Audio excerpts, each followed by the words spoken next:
This is J. Krishnamurti's 7th public question and answer meeting in Saanen, 1971. You'd like to talk over the question of the observer and the observed and awareness. This is the last discussion or dialogue. What shall we talk about apart from what has been suggested?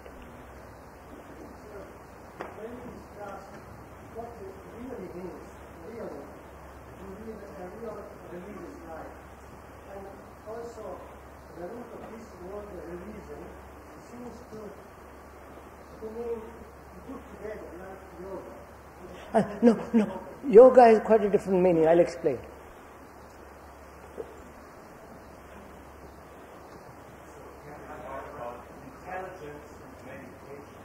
Intelligence and meditation. And the other gentleman said, could we talk about the religious life, the meaning of that word, religion is to tie together, and could we talk about it like yoga, which is to tie together.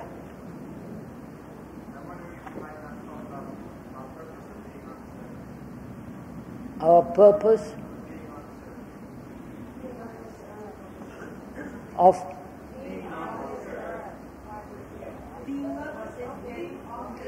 the purpose of being on this earth, God only knows. Now could we discuss what is a religious life, and perhaps it's that, in talking that over, we will come upon this question of observer and the observed, intelligence and meditation and all the rest of it. Shall we? Do you want to discuss that? Let us dispose of the word yoga.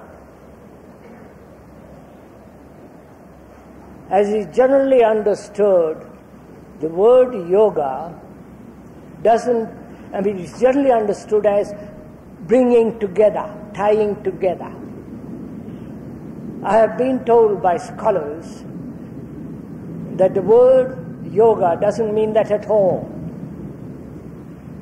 nor all the exercises and all the racket that goes with it.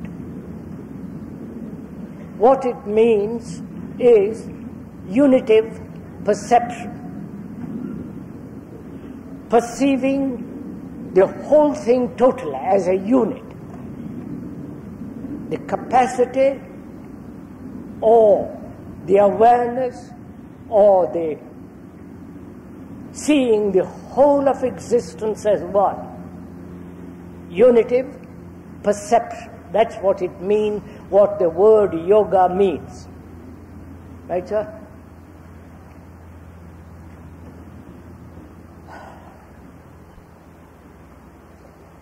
What is a religious life?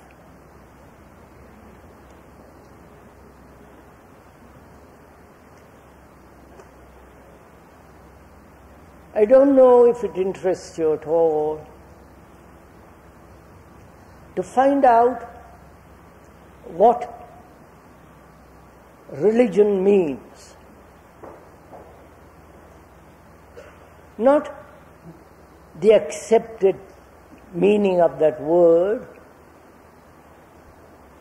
belief in some savior, in some form of God, in some form of ritual, and so on, which are all propaganda, and to me that have no value whatsoever. That's not a religious life. Can we go on from there? Are you quite sure we all see that fact? A Catholic can be brought up believing in something, a savior, and so on, as most of the Christian mythology is based on that. That is, he's being conditioned from childhood to believe baptism, you know, the whole business of it. And in India and other parts of the world, it is the same. From childhood, you are conditioned to believe in something, in God, in an Atman, in Brahman, in a way of life, a religious life with all its sanctions and sacrifices, with their rituals, dogmas, priests, organizations and all that. Now can we honestly put aside all that? Can we? Not become atheists, not become, say, well, that's all rubbish, nothing exists, but we are trying to examine the whole problem of what religion is, what religious life is. Can we, if we are at all serious, can we push all that aside?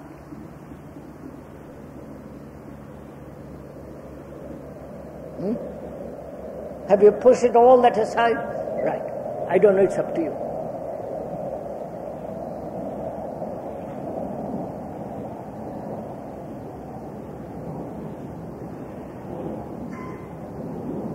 You may not belong to any sect or any group or any community that believes in God or doesn't believe in God. That belief in God or no God is another form of fear. Right? Mind wanting some kind of security, certainty. Because our life is so uncertain, so confused, so meaningless, we want something to believe in. So can we also put that aside?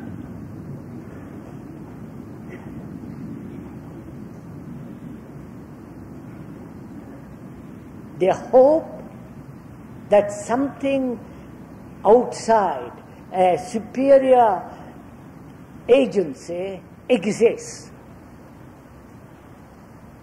We are going to inquire. Therefore, all that must obviously be put aside. Right? Can we proceed from there? Then what is a religious life? What do we mean by religion? And what relationship that word or that feeling that man has sought or inquired into for millennia, millions of years, he's been searching. What relationship has that with meditation? Right? Can we go on from there? That is, one's mind has completely understood the falseness of organized belief, organized religion, organized church, organized priests with their saviors, with their gods, with their rituals. The mind must be completely, have understood and gone beyond that.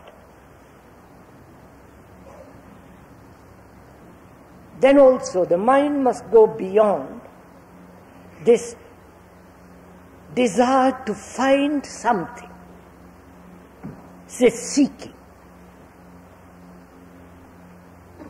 And that's much more difficult. Intellectually, one can see all the absurdities of religions. But the mind is seeking. Not inquiring, but seeking. I hope we see the difference between the seeking and the inquiry. The seeking implies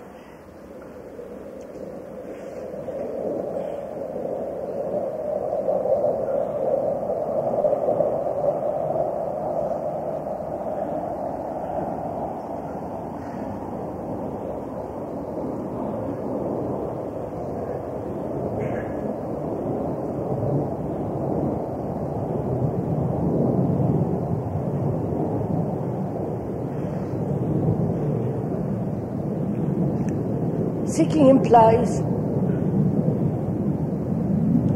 going from one group to another, one guru to another, one sect to another, seeking if you can find happiness, contentment, satisfaction in Buddhism, or in Zen, or in Hinduism, Catholic. You follow? Seeking. And there are all the people who purvey what you want. The people who talk a great deal about Buddhism, explain Buddhism. And you seeking, not knowing, being discontented, unhappy, miserable, confused, and caught in that trap. And you say, at last I've found. Or you join some other sect, or become a communist, at last there's the real stuff. So, seeking also implies recognition, finding. And seeking implies recognition in that which you have found. Right? Which means when you seek, you've already known. Obviously. And therefore it's not truth. So the mind must be free of every form of organized belief.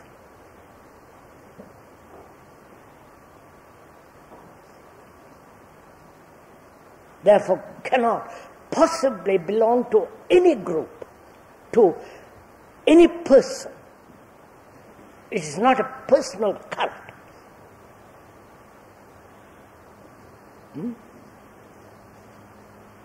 And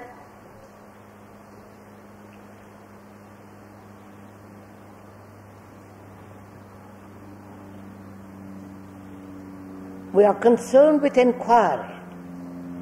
Therefore, the whole question of seeking, finding is non-existent. So we ask, I hope we are sharing together, are we?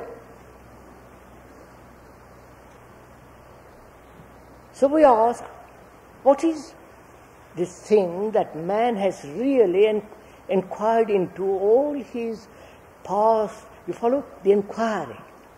If there is or if there is not. A reality which is not the product of thought. Right? Thought can invent anything.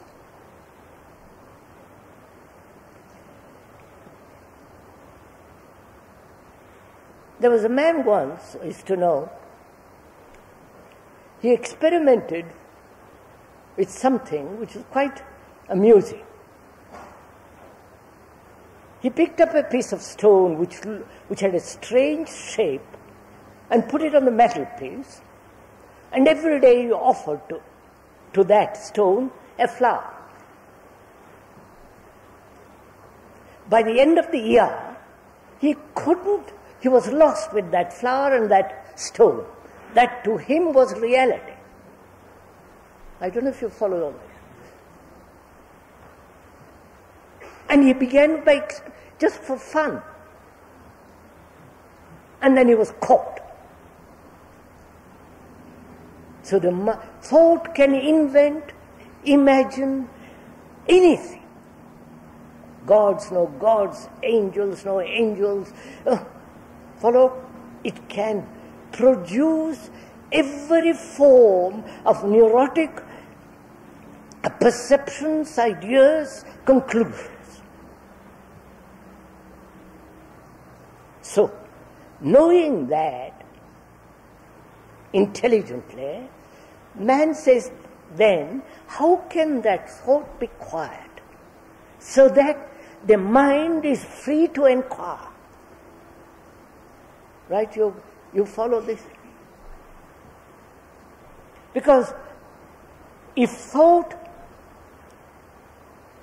is capable, and it is, of projecting, inventing, imagining, every form of conclusion, an image in which the human mind finds security,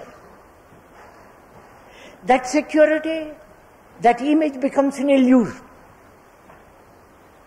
The Savior, the Brahman, the Atman, you follow? The experiences you have through various forms of disciplines and so on. I hope you're... So, the problem then is, can the thought be completely still?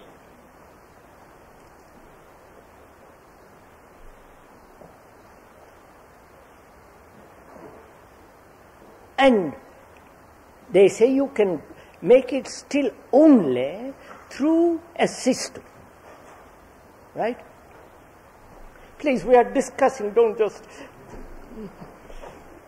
accept anything the speaker is saying. Because they all see the necessity of having the mind completely quiet. Because you can see, when the mind is quiet, it can see much more, hear much more, see things as they are, not invent, not imagine. So, can the mind be completely, absolutely be still?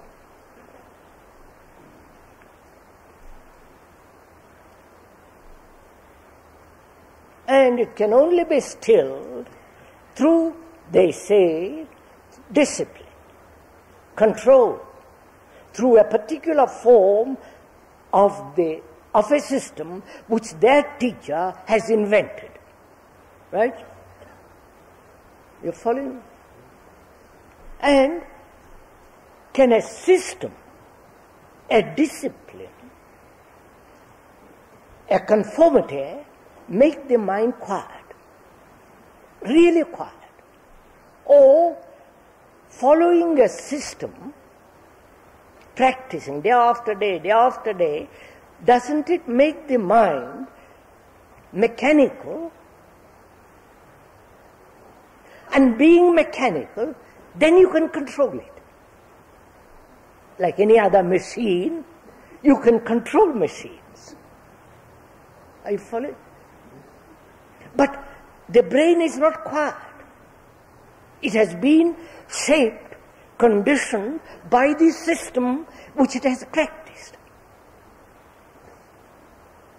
Therefore, such a brain being mechanical, it can be controlled, and think such control is quietness, stillness.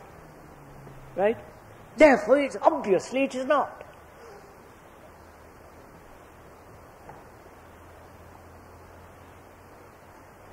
So, can the mind be made complete?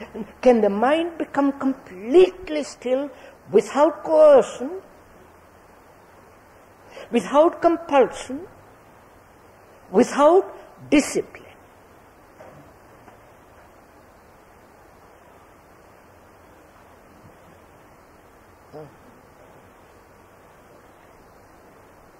Discipline being will, resistance, suppression, conformity, fitting into a pattern, pre-established. Okay. If you do that, you are forcing the mind through conflict to conform to the pattern established by the system. You're following? So, discipline in the ordinary sense of the word is out. And the word discipline means to learn. Not to conform, not to suppress, not to control, but to learn. So, can the brain and the whole structure of the brain and the mind be completely quiet without any form of distortion by will, by desire, by thought.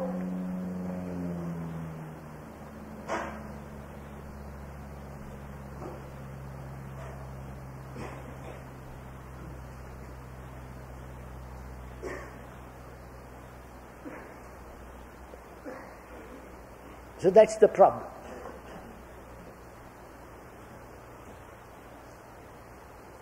And knowing it, people have said that's not possible. Therefore they went in the other direction. Control, discipline, do all kinds of tricks in Zen, all that. They sit there paying attention to that toe. You follow? Watching. And if you go to sleep there, you are struck to keep awake.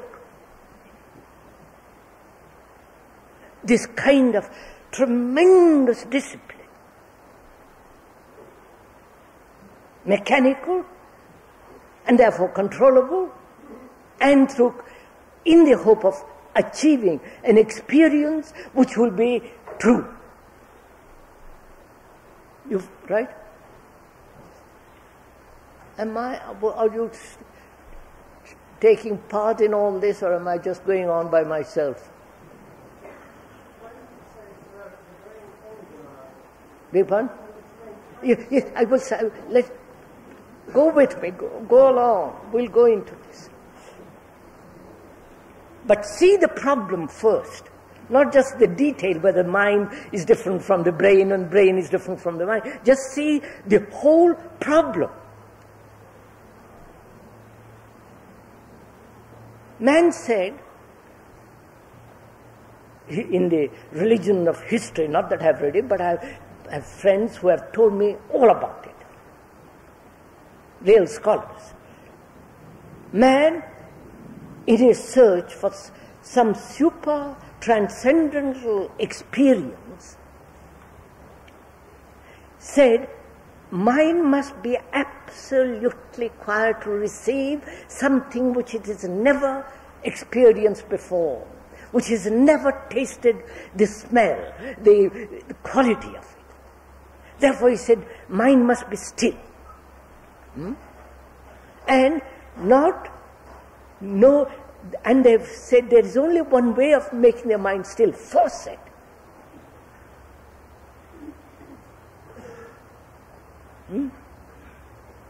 And when there is the operation of will in bringing about the mind to be quiet, there is distortion. Right? Right? Therefore, a mind which is distorted cannot possibly see what there is. Right? How we are sharing together, you are doing this. That is, you are not exercising will. You are not forcing the mind to be mechanical through any form of discipline system, in which is included yoga, all the tricks of yoga, which is totally wrong. Those people who teach physical exercise make it into a perfect racket. So, seeing all that, can the mind become completely still? Mind and the brain. Because it's very important that the brain be completely quiet.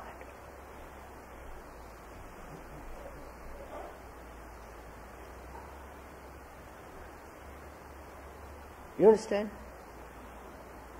The brain, which is the result of time, with all the knowledge, experience, and so on, which is always active to every stimuli, responding to every movement of influence, impression.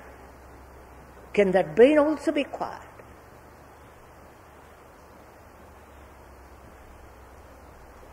Why should it be quiet?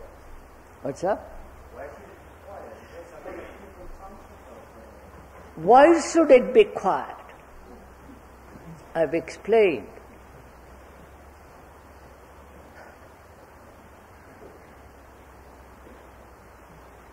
It must be active within the field of knowledge, right? Because that is its function. If I didn't know that a cobra is the most poisonous snake, I would play with it and get killed. The knowledge that it is poisonous is self-protection, right? Therefore, knowledge must exist, technologically, in every way. And that knowledge has been acquired. But we're not interfering with that knowledge.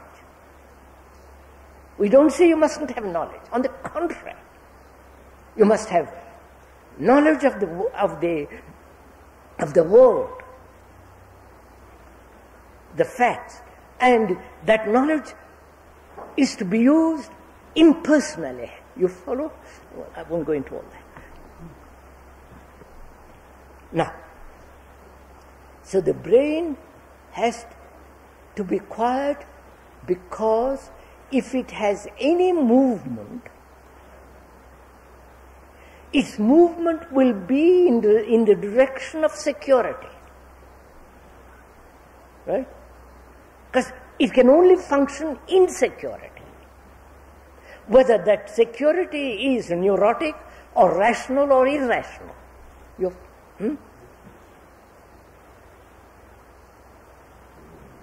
May I go?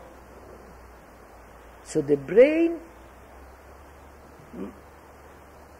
has to have that quality of sensitivity so that it can function in knowledge fully, completely, efficiently, sanely, healthily, and not for my country, for my people, for my family, for me. But also there must be that quality of sensitivity which makes the brain completely quiet. That is the problem. Now, have I explained the problem?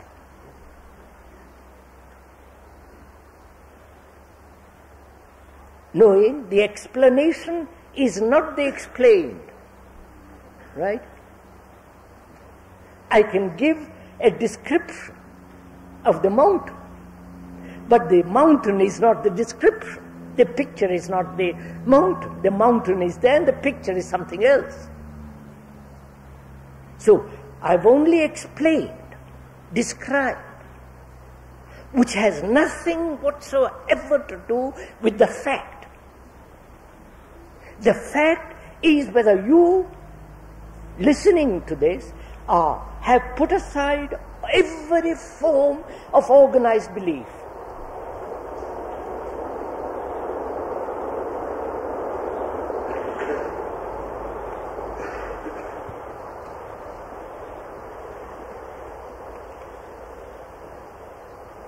Every form of wanting more and more experience. Right? Because if you are desirous of wanting more experience, then the desire is in operation, which is will.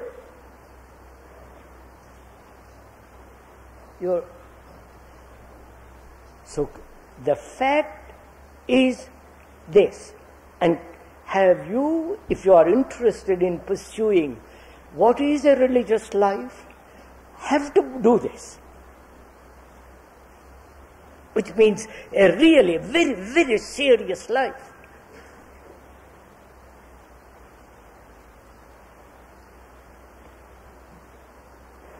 No drugs, no all that silly nonsense, out. And also, not seeking or demanding experience.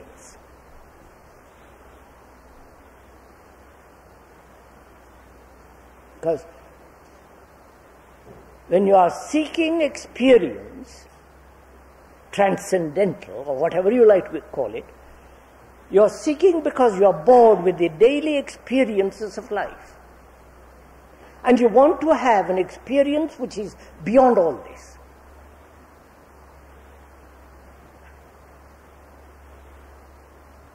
And when you are experiencing what one calls a transcendental or a different level of experience, in that there is the experiencer and the experienced.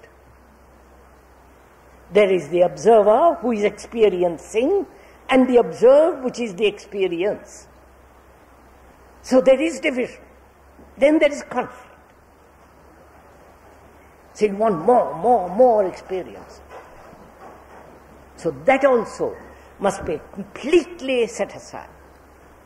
Because when you are inquiring, experience has no place. Right?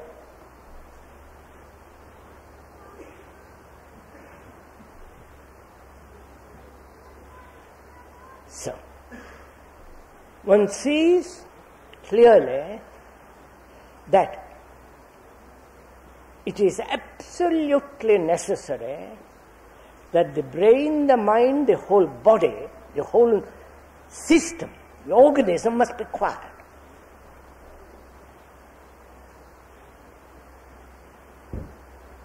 Because as one can see, if you want to listen to something, music, you listen, don't you? Your body is still. Your mind is still. You are listening. And if you are listening to somebody who is talking irrelevantly or relevantly, you listen. And your body becomes quiet. So, the mind, the brain, the body, the whole organism becomes quiet naturally when you want to understand something. Right? Look how you're all sitting quietly. You're not forcing yourself to sit quietly because you are interested to find out. That very interest is the flame that makes the mind, the brain, the body quiet.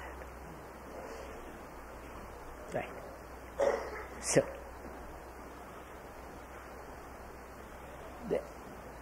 what is meditation in relation to quiet mind? Can meditation bring about the quiet mind?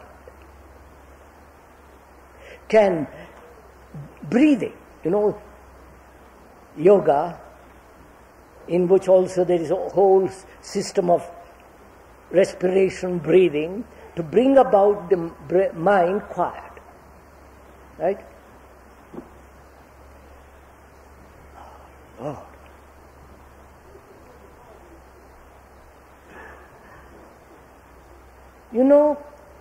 A perfect idiot can breathe most beautifully, can practice breathing and do it ecstatically well. But his brain is still very small. He's still petty. He's still ambitious, greedy. Right? So, the whole question of breathing and sitting quietly is to bring blood to the brain. Nothing else. Because the more oxygen you have in your system, the better, the greater the capacity to observe. Right? You must have done all this, played tricks, played with all these things a little bit. So please don't be caught in the promise by the gurus, the teachers who teach you yoga, that you will, through their particular system, attain nirvana or heaven or enlightenment. There are different systems of yoga, which I won't go into. It's all in India. You can read about it. But the chief, the principal yoga is Raja Yoga, which is the king of all yogas, which is nothing to do with exercise, with breathing, which is to see how the mind, the whole beauty of life is to be understood. Right. So what relationship has meditation to a quiet mind?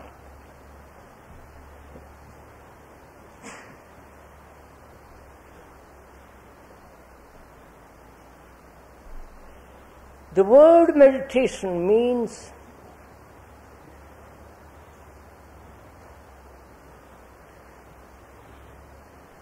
measure, to measure.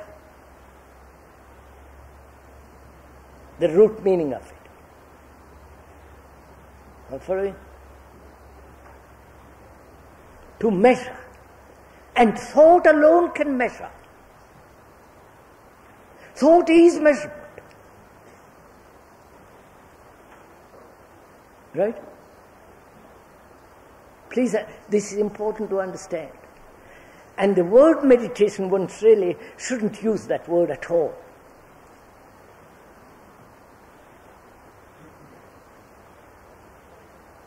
You see, thought is based on measurement. And the cultivation of thought is the action of measurement technologically and in life. Without measurement, there can be no modern civilization. Right? Going to the moon, you must have the capacity to measure infinitely. So the question is, if we could only find a different word, we will. Can this measurement, which is so essential,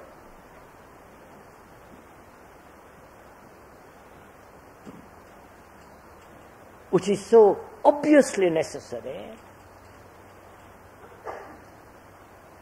how can that thought which is measurable, which is measure,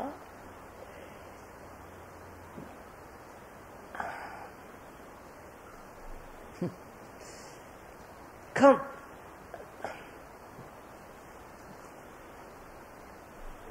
not enter. Let's put it on the other way.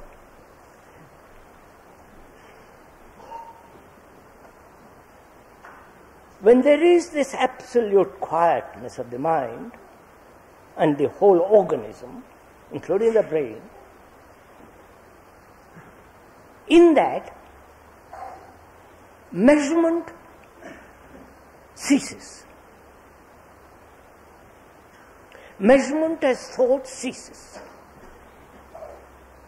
And then one can inquire if there is such thing as the immeasurable. The measurable and the immeasurable. The measurable is thought. And as long as thought is functioning, the immeasurable cannot be understood. Therefore, they said, control, beat down thought. And the whole Asiatic world went into the immeasurable, neglecting the measurable. You're following all this?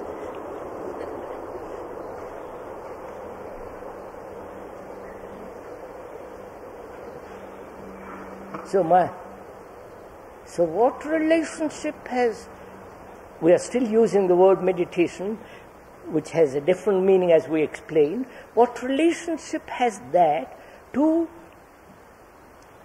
very still mind?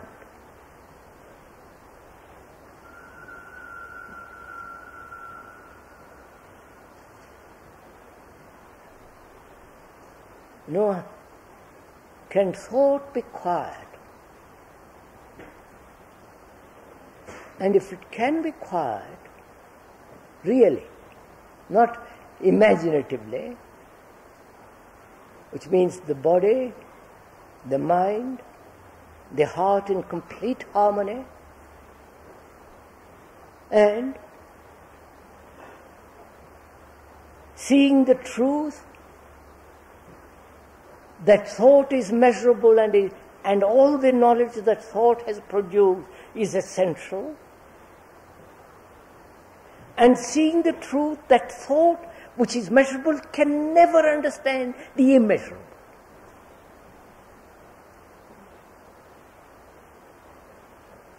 So,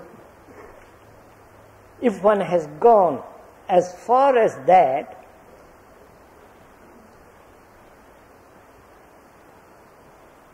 then what relationship has this quality of the immeasurable in daily life? You following? Right, sir? Are you all asleep, or are you all being mesmerized by the speaker? What, sir? What? Oh, you can't hear properly. Can you do something? I'm sorry you can't hear properly, and I believe they can't do anything about it. It's too hot. Oh, I must speak a little nearer. Is that better? Why didn't you tell me earlier?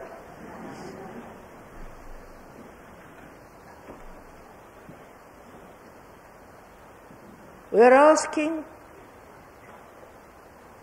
knowing thought is measure, knowing all the mischief thought has done in human life, right? The misery, the confusion, the division between people, you believe and I don't believe, your God is not my God, you follow? Thought has brought about havoc in the world. And thought is also knowledge. So thought is necessary. And seeing the truth of that, and seeing that thought can never investigate the immeasurable. Therefore, thought can never experience it as an experiencer and the experienced. Right? So, when thought is absolutely quiet, then there is a state or a dimension in which the immeasurable has its own movement. Now, what relationship has that to daily life? Have you understood? Because if it has not any relationship, then I will live a life very carefully measuring you follow? My morality, my activity will be very limited according to the measurement of thought. Right?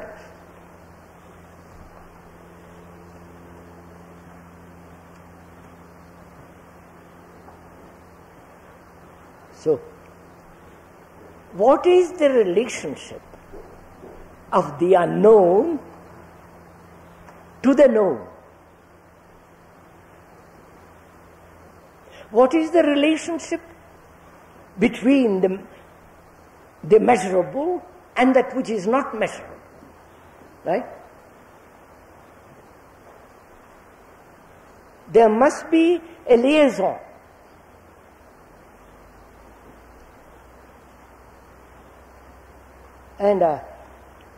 And that is intelligence. Intelligence has nothing whatsoever to do with thought.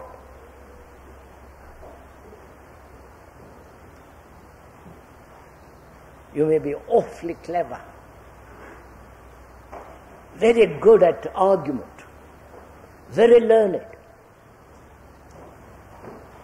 have experienced, lived a tremendous life, been all over the world, investigating, searching, looking,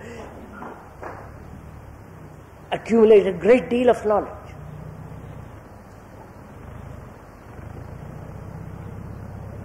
Practice Zen, Hindu meditation.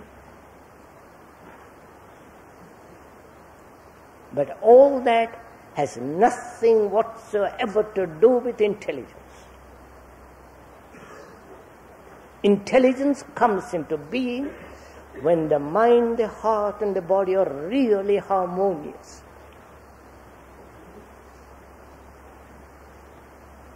Therefore, follow this up.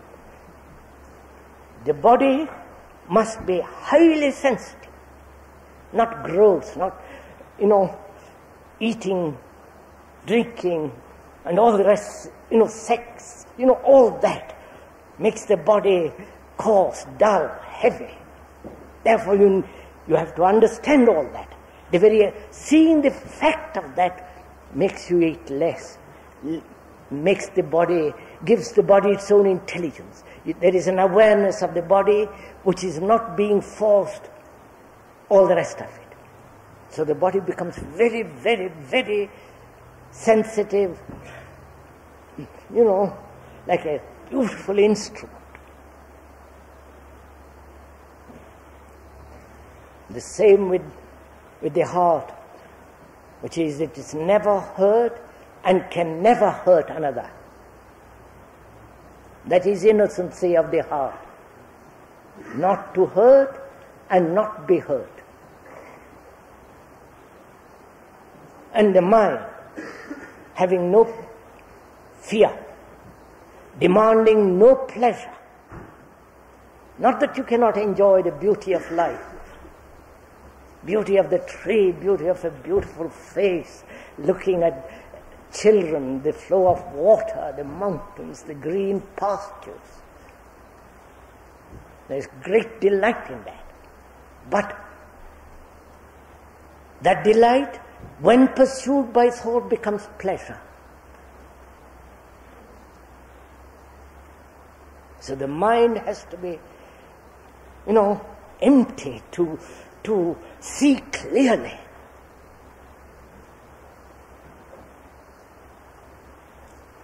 So, the relationship between the immeasurable, the unknown, and the known is in this intelligence, which has nothing whatsoever to do with Buddhism, with Zen, with me or with you, with absolutely nothing to do with authority or tradition.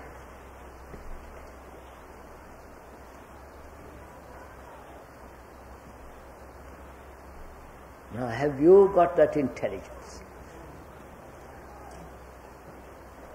That's the only point that matters. Then, that intelligence will operate in this world morally. You understand? Morality then is order, which is virtue. Not the virtue of the morality of society, which is totally immoral.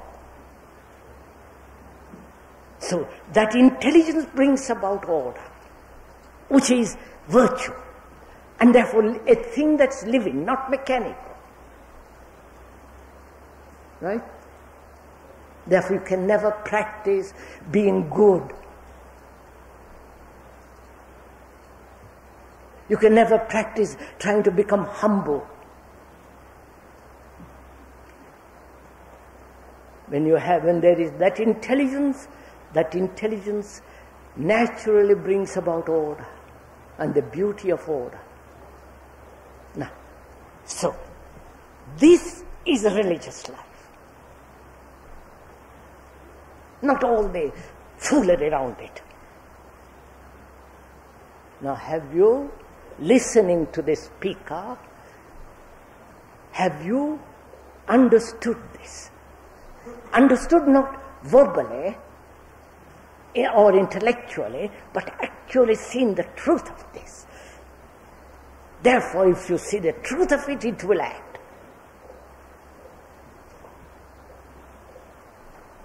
If you see the truth that a snake is dangerous, the truth, you act. If you see the danger of a precipice, the fact, the truth of it, you act. If you see the truth of arsenic, the poison, you act. Wait. So, do you see this? Or do you still live in the world of ideas?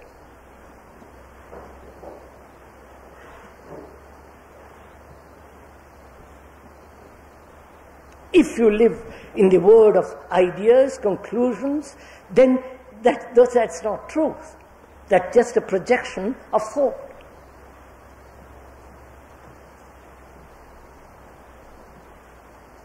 So that is the real question. Whether listening to this, as you have listened for the last 3 weeks,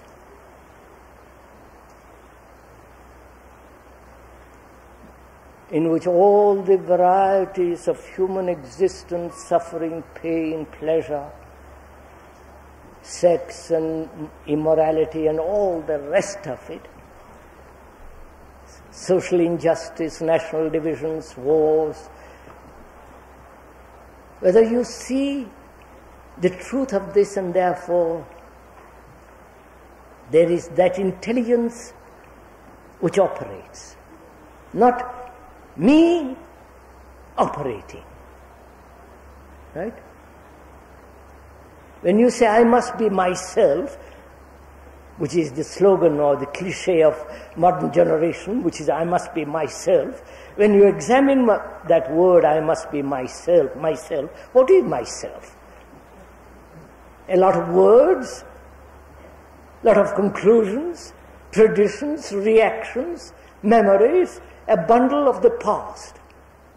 And you say, I want to be myself, which is, too childish. So, after having listened to all this, is there that awakening of that intelligence?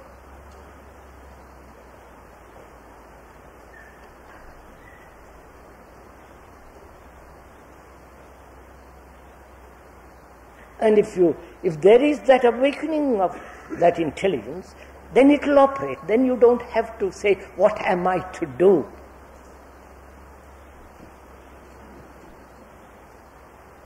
And as perhaps there have been 1,000 persons here during this week, during these 3 weeks that have listened, if they really live that, do you know what's going to happen?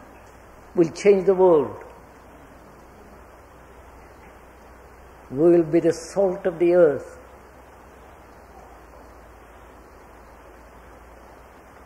Right, now let's proceed.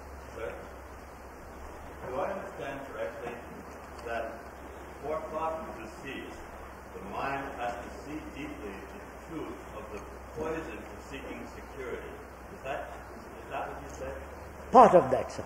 And the difficulty seems to be that this thought hasn't ceased, so the mind doesn't see it. And in order for the mind to see something that deep, there has to be quiet. So it seems like a vicious circle. No, sir. No, sir.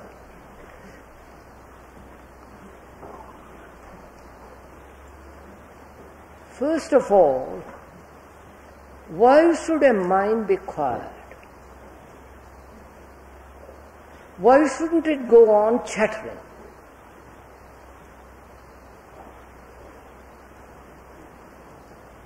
When the mind is chattering, carrying on, you can't see anything very clearly, can you? You can't listen to anybody clearly. If you were looking at a mountain, seeing the beauty or seeing it, your mind has naturally to be quiet. Right? Which means you have to give attention to that mode, to seeing. Right? That's all. That is, if you see, if you listen to the fact that thought is measure, that thought has divided human beings, that thought has brought about wars, if you see the truth of it, not the explanation, the justification, all that, if you just see the fact, what thought has done, obviously to see that fact, your mind must be quiet. No? So it is not a vicious circle at all, sir.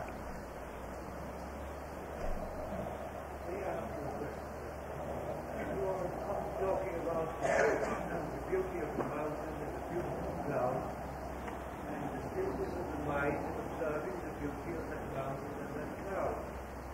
And I wonder if the mind could be still looking at something horrible. Yes. You're always talking about the beauty of mountains, hills, and pastures, and also there is the ugly things of life. The refugee camps in India, the Palestinian wars, the Negro conflict, the ghettos, the slums, poverty, right? Can you also look at that? With the same, you follow? With the same attention, with the same quality of mind that observes the dark and the light. Now just listen carefully. Observe the dark and the light, the slum and the not slum. Can you watch that? What can you watch? Can there be an awareness in which the division between that and that doesn't exist? You follow?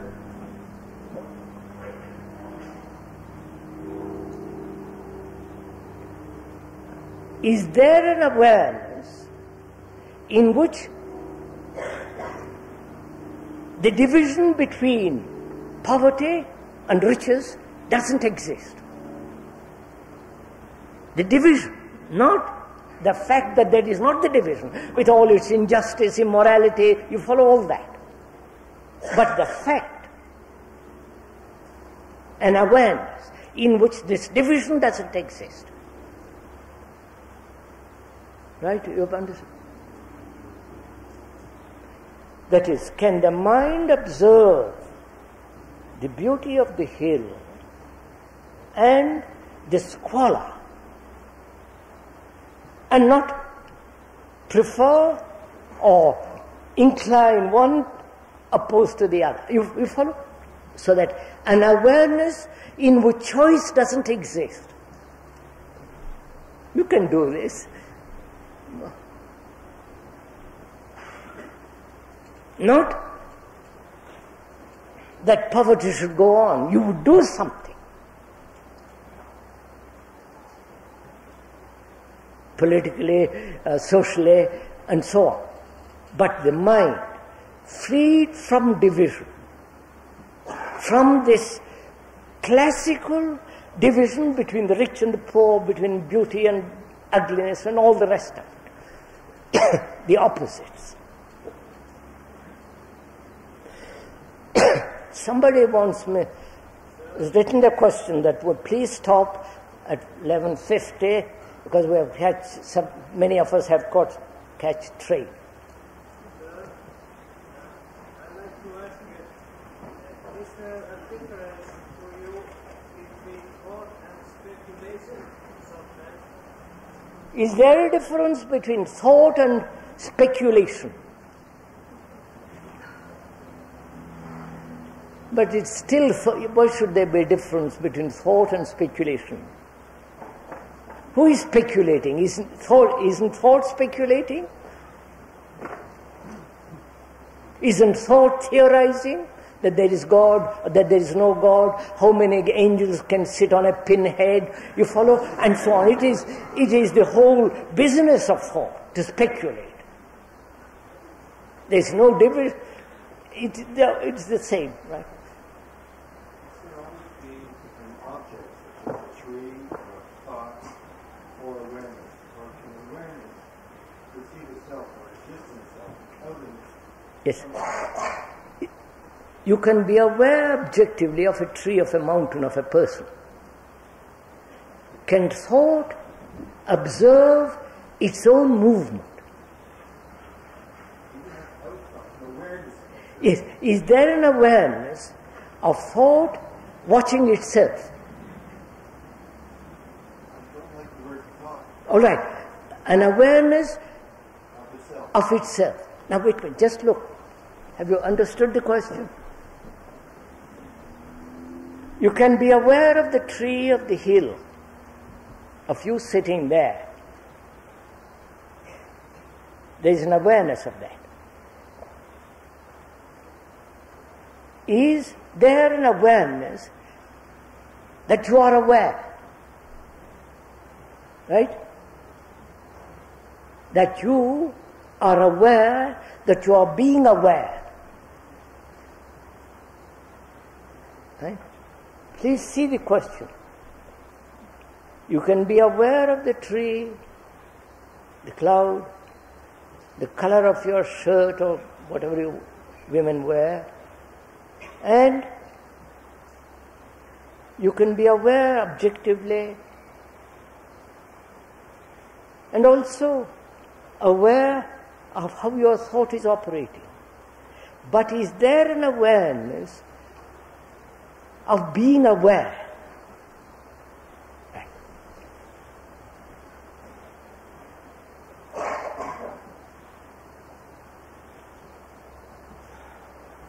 When you are aware of the tree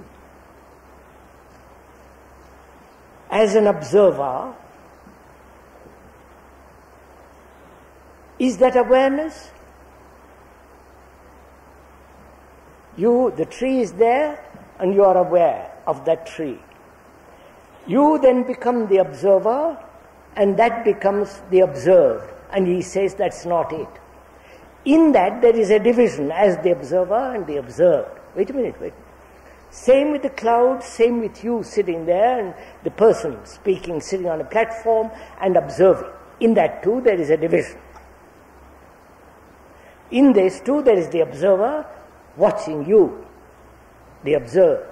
In that there is division. One can be aware of thought. I'm going on step by step, sir. Thought. Being aware of thought. In that also there is a division. The one who is aware, separating himself from thought. Now you are asking a question which is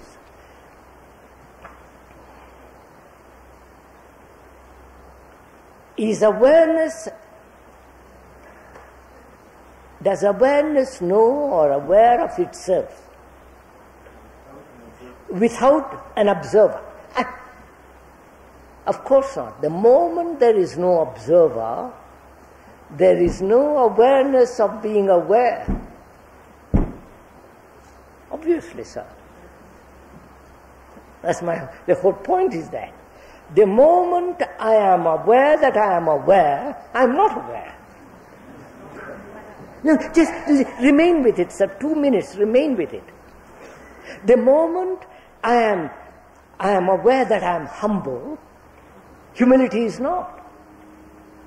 Right? The moment I am aware that I am happy, happiness is not. So, if I am aware that I am aware, then that's not awareness. In that there is division between the observer and the observed.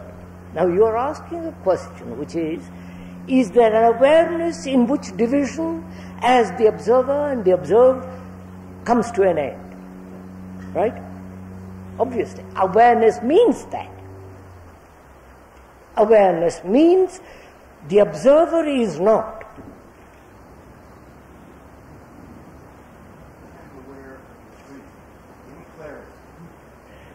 Now, let's make it. Yes. Wait, sir. Look at it. When you look at a tree, there is space between you and the tree. Wait, sir. Not when you are, we are beginning step by step. Go step by step. When you look at that tree, there is a distance between you and the tree, right? There is the space. There is division. That division takes place when there is the observer. The observer which has an image of that tree as the oak or the pine. So, the knowledge, the image separates the observer from the observed as the tree. Now, can you please go look at it? Can you look at that tree without the image?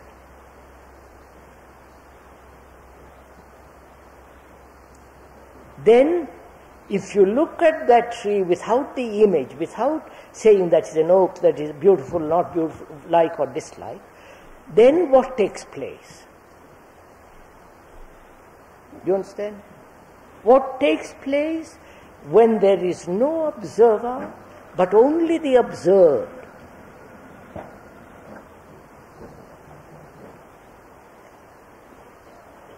Go on, sir. Tell me what takes place. Don't listen. I'm not going to tell you. Huh?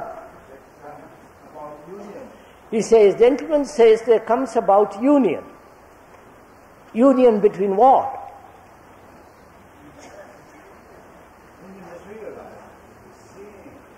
No. Your union. Union can only exist when there is observer and the observed, when the two come together. Oneness means also same thing. No, let's be invent, speculate.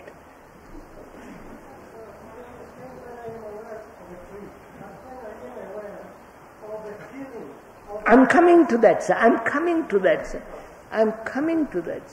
Please.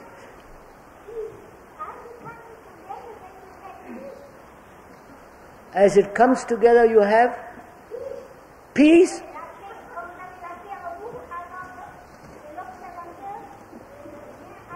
Non, madame, ce n'est pas juste. Écoutez. Look, I said to you, please listen to it step by step. Don't. I said to you, when you look ordinarily at a tree, there is the division between you and the tree. You are the observer, and the tree is the observed. That's a fact. You, with your image, with your prejudices, with your hopes and all the rest of it, that is the observer. Therefore, as long as that exists as the observer, there must be division between you and the tree. When the observer is not, but only the object, what takes place? What takes place? Don't imagine, do it. Huh?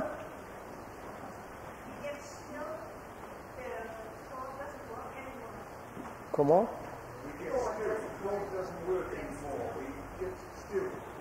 What's up?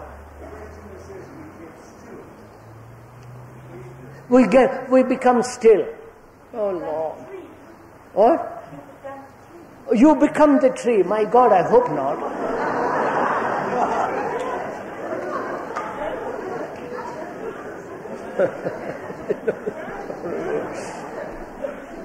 I become the elephant. That's right. Now please listen to what I do it. Look at a tree and see if you can look at it without any image. That's fairly easy. But to look at yourself without any image, to look at yourself without the observer, that's much more difficult. Because what you see is unpleasant or pleasant. You want to change it, you want to control it, you want to shape it, you want to do something. So can you look at yourself without the observer? As you can do if you look at the tree, which means look at yourself with complete attention. When there is complete attention, there is no image. It's only when your mind is thinking, I wish I had better meal, or I'm going to see and so, and you're looking at the tree, there is inattention. In that,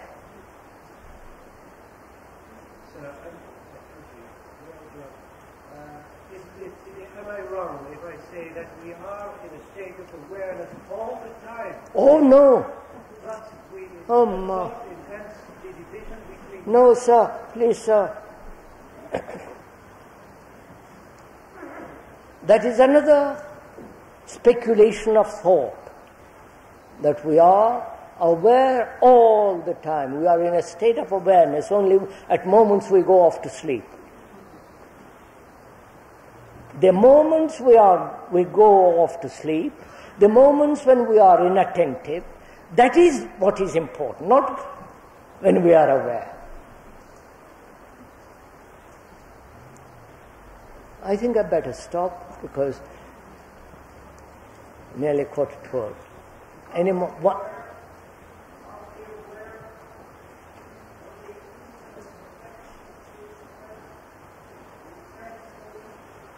Are we aware? Have you heard that, sir?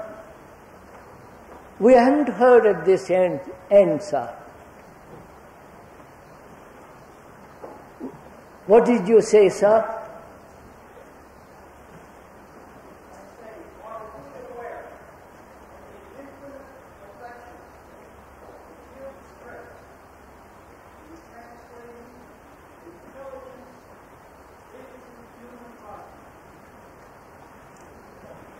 Are we aware of the infinite affection you express in translating intelligence into love?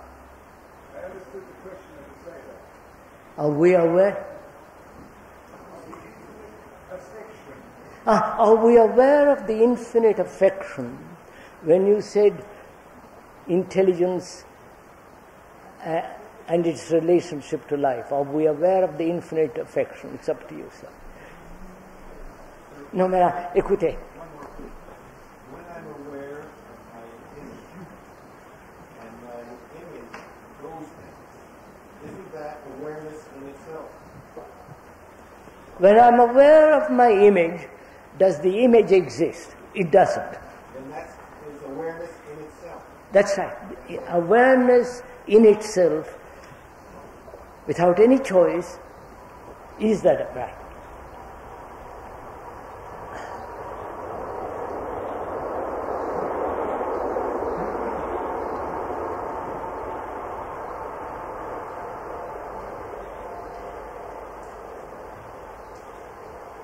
So what is very important in all this is not what you have heard, but what one is learning.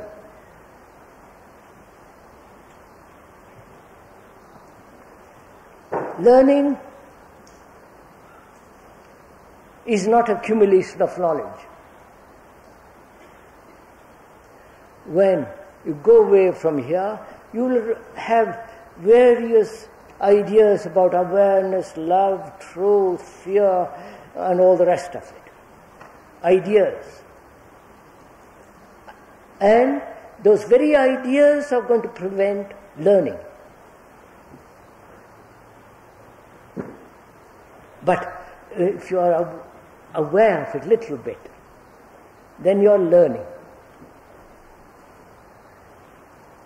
And then intelligence can operate through learning in daily life. Right, Krishnamurti.